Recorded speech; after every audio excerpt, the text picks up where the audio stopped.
Това, че съм майка, оправдава ли ме да не се поддържам? Нали знаеш онази поговорка, че всички мъже ще те разочароват, затова поне избери някой, който е богат. Аз прилагам същия принцип, когато си правя косата и грима, въпреки че съм майка. И знам, че днес ще съм супер претоварена, ще отговарям на безброй въпроси, ще чистя дома си отново и отново. Но поне ще бъда страхотна докато го правя. Цялото ми настроение ще е по-добро, дори когато пера, защото косата ми ще е обемна и хубава.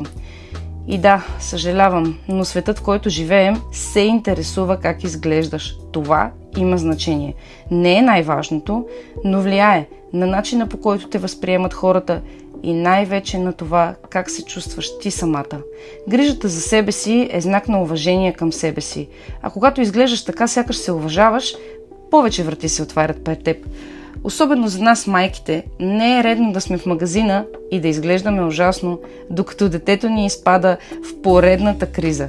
Още по-важно е, когато се прибере мъжът ти от работа и те погледне, да си каже: мамка му, голям късметлия съм, имам най-якото момиче. И знам, че изглежда, че не си струва да жертваш сън за това, но когато се грижиш за всички други и се пренебрегваш, просто го дължиш на себе си. Затова навий си косата, сложи си спирала и червило и покажи на света коя си.